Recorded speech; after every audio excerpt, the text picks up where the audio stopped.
నమస్కారం city news కి స్వాగతం. ముందుగా ముఖ్యాంశాలు.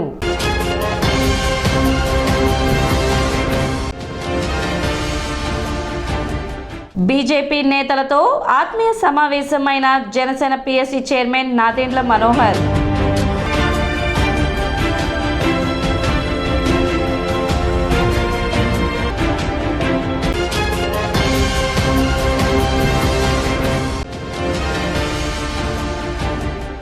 గుంటూరులో మాజీ మంత్రి ఆలపాటి రాజేంద్ర ప్రసాద్ను కలిసిన తెనాలి నియోజకవర్గ టీడీపీ శ్రేణులు.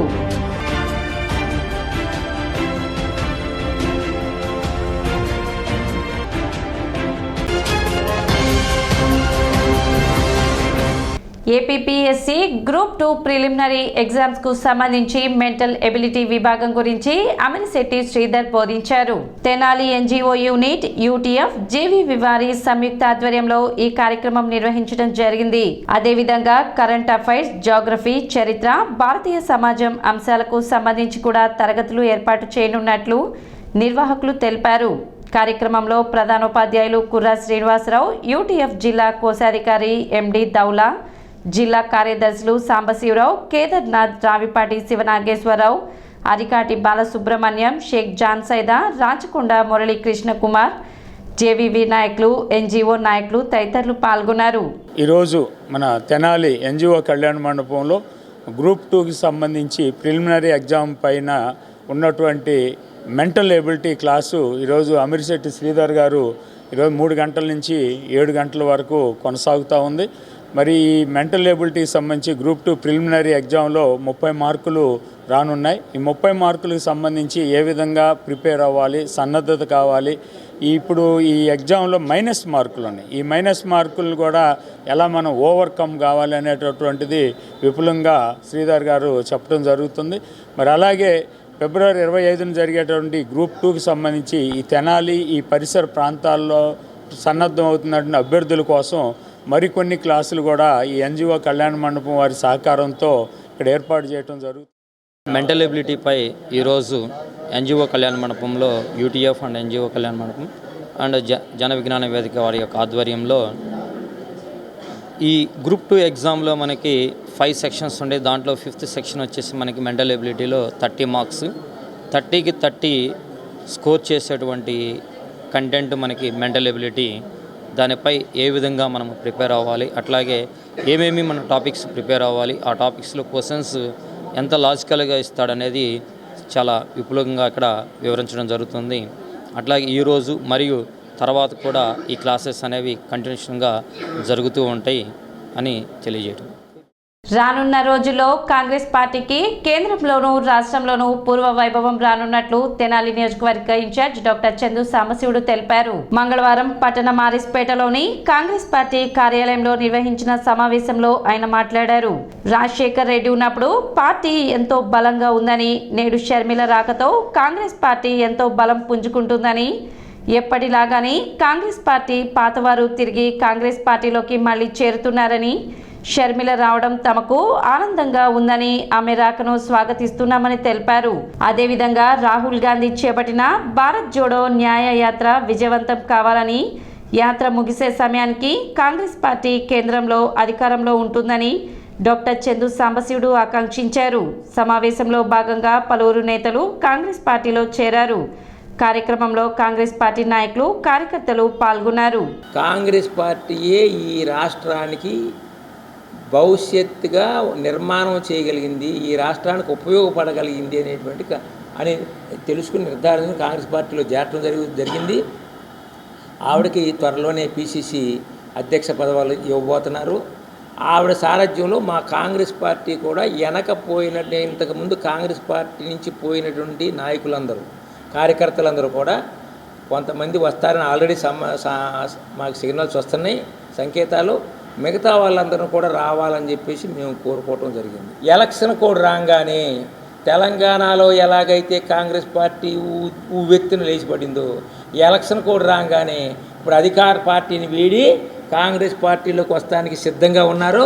పార్టీ కూడా అప్పుడు మేము పార్టీ కూడా తిరిగి జవసత్వాలు సాధించుకుని తిరిగి రంగంలో, ముఖ్యమైన రంగంలో, ఎన్నికల రంగంలో చాలా ఉధృతంగా ఉంటామని చేసి మనవి చేసుకుంటూ ఇప్పుడు కూడా మన వెళ్ళిపోయిన కార్యకర్తలందరికీ నాయకులందరికీ కూడా మనవి చేసేదంటే తిరిగి కాంగ్రెస్ పార్టీలో రండి, మీకు సముచిత స్థానం ఉంటుందని చేసి మనవి చేసుకుంటూ, రెండవది దేశంలో రాహుల్ గాంధీ గారు భారత జోడో యాత్రని ఇంతకుముందు చేసి 167 రోజులు కన్యాకుమారి నుంచి కాశ్మీర్ దాకా చేసి తన యొక్క నిబద్ధత భారతదేశం మీద తనకున్న నిబద్ధతను తెలియజేశారు. తద్వారా దేశంలో ప్రపంచంలో కూడా రాహుల్ గాంధీ గారికి చాలా మంచి పేరు వచ్చింది. భారతదేశంలో మోడీ గారి పరిపాలనలో బీజేపీ చేసేటువంటి అన్యాయాలకి, మత ప్రాతిపదికన చేసేటువంటి బీజేపీ ఆర్ఎస్ఎస్ మత ప్రాతిపదికన చేసేటువంటి విధానాలకు వ్యతిరేకంగా రాహుల్ గాంధీ గారు మొన్న జనవరి 14న భారత జోడో న్యాయ యాత్ర ప్రారంభించారు మణిపూర్లో. చిరుమల గారి పిసిసి ప్రెసిడెంట్ ఆల్మోస్ట్ ఖాయమైపోయింది. ఆవిడ రాకని మా కాంగ్రెస్ పార్టీ తెనాలి నియోజకవర్గమే కానీ తెనాలి డివిజన్ నాయకులందరూ కూడా నాయకుల తరపున మేము ఆవిడ రాకని స్వాగతిస్తాం. గతంలో అత్యధిక సంవత్సరాలు కాంగ్రెస్ ప్రభుత్వమే ఏలింది. ఈ మధ్యలో వచ్చిన ప్రాంతీయ పార్టీలు కొన్ని సంవత్సరాలు చేయటం, వాళ్ళు బాగా చేయలేదని అనుకోవటం, మళ్ళీ కాంగ్రెస్ పార్టీని తీసుకురావడం, మళ్ళీ ఇంకో ప్రాంతీయ పార్టీ రాజశేఖర రెడ్డి గారు చనిపోయిన తదనంతరం ఆయన తనయుడు జగన్మోహన్ రెడ్డి గారు వారి తండ్రి గారి పేరుతోటి కాంగ్రెస్ ఒక పార్టీని పెట్టడం, ఆ పార్టీ విజయం సాధించింది.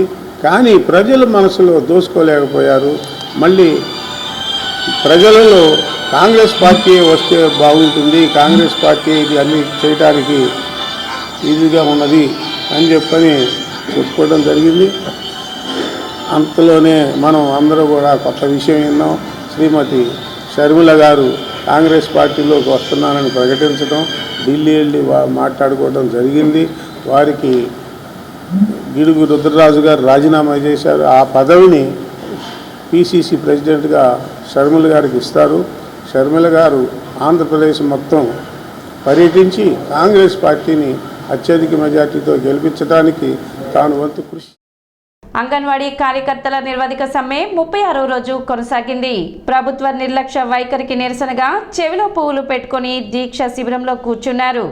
ప్రభుత్వం మొండి వైఖరి విడనాడాలని, తమ కోర్కెలు ఆమోదించి అమలు చేయాలని కోరుతూ నినాదాలు చేశారు.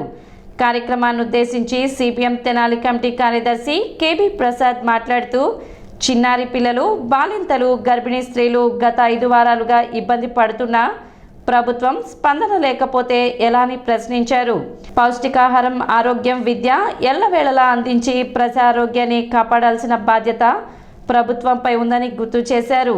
సీఎం స్పందించి సమ్మెను విరమింపచేయాలని కోరారు. జియో నెంబర్ 2 తీసుకొస్తూ ఎస్మాని ఎందుకు ప్రయోగించాల్సి వచ్చిందో అందుట్లో కొన్ని అంశాలు చెప్పారు. అందుట్లో సుమారు 6 లక్షల మంది ప్రీ స్కూల్ పిల్లలే, సుమారు 2.5 లక్షల మందికి తప్పనిచ్చి మిగతా వాళ్ళందరికీ కూడా ఈ స్కీమ్ ద్వారా అందేటువంటి పౌష్టికాహారం, ఆరోగ్యము, విద్య ఈ 3, అట్లాగే బాలింతలకి, గర్భిణీ స్త్రీలకి సకాలంలో అందాల్సినటువంటి పౌష్టికాహారం, ఆరోగ్యపరమైనటువంటి కేర్ తీసుకోవాల్సిన జాగ్రత్తలు ఏవైతే ఉన్నాయో అవి స్టాండ్ స్టిల్ ఆగిపోయినాయి. కాబట్టి మేము ఎస్మా చట్టాన్ని ప్రయోగిస్తున్నాం. వెంటనే మీరు విధుల్లోకి చేరాలా, ప్రజలు ఇబ్బంది పడుతున్నారు కాబట్టి ప్రజలను ఇబ్బంది పడనీయకుండా మీ మీద కఠినమైన చర్యలు తీసుకోవాల్సి వచ్చింది అని చెప్పేసి ప్రకటన చేశారు. కానీ వాస్తవంగా ఇప్పటికీ కూడా ప్రజలు ఇబ్బంది పడుతూనే ఉంటారు. సిఐటియు నాయకులు షేక్ హుస్సేన్ వలీ మాట్లాడుతూ, ఎంతకాలమైనా అంగన్వాడీ కార్యకర్తలు పోరాటం కొనసాగిస్తారని, ఎటువంటి నిర్బంధాలు పెట్టినా భరించే శక్తి వారికి ఉన్నదని, గతంలో వారు ఇలాంటివి చాలా ఎదుర్కొన్నారని తెలిపారు. కార్యక్రమంలో యూనియన్ నాయకులు ఏవిఎన్ కుమారి, పావని, జ్యోతి, హసీనా బేగం, కళ్యాణి, రహేల్, చింతమ్మ, శివమ్మ, నాగలక్ష్మి తదితరులు పాల్గొన్నారు. మీరు అధికారంలో రాకముందు పాదయాత్రలో ఏమైతే హామీలు ఇచ్చారో ఆ హామీలు అమలు చేయమని అడుగుతున్నారు తప్ప అంతకు మించి అదనంగా వాళ్ళు అడగడం లేదు. సుప్రీంకోర్టు గైడ్లైన్స్ ప్రకారం గ్రాట్యుటీ ఇవ్వమని అడుగుతున్నారు. ఈ 2 అడగడం నేరమా? ఇప్పటికి 6 సార్లు చర్చ జరిపారు. కొండందవి ఎలుకని పెట్టినట్టుగా తయారైంది.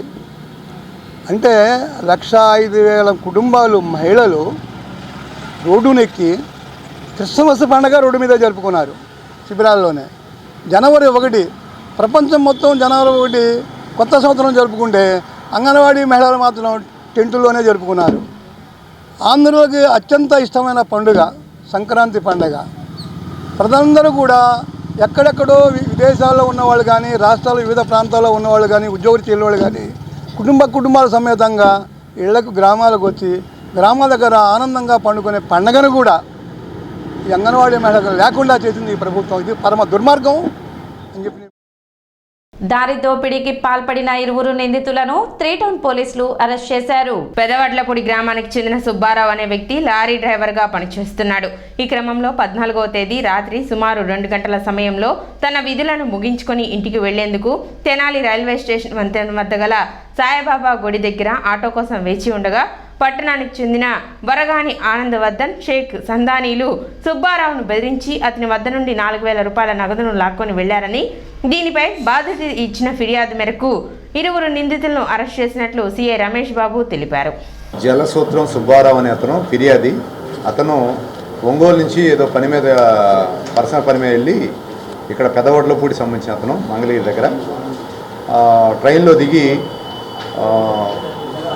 పెదవడ్లపూడి పోవడం కోసము మంగళగిరి పోయే రూటు అంటే సాయిబాబా టెంపుల్ దగ్గర అతను వెహికల్ ఎక్కడానికి ట్రైన్ నుంచి దిగిన తర్వాత వెహికల్ ఎక్కడానికి దగ్గరికి వెళ్ళి ఉంటాడు.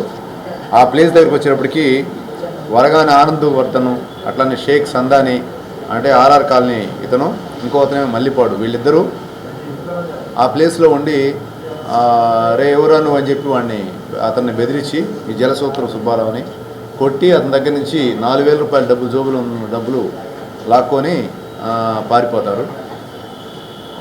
అతన్ని అదే సమయంలో మా పోలీసు వాళ్ళు నైట్ రౌండ్స్ తిరుగుతూ ఉన్నారు. తిరుగుతూ ఉంటే వీళ్ళ దగ్గరకు వచ్చేసి సార్ ఈ విధంగా నన్ను కొట్టి ఈ విధంగా డబ్బులు లాక్కున్నారు సార్ అని చెప్పి ఇటు పారిపోయారని చెప్పి చెప్తారు.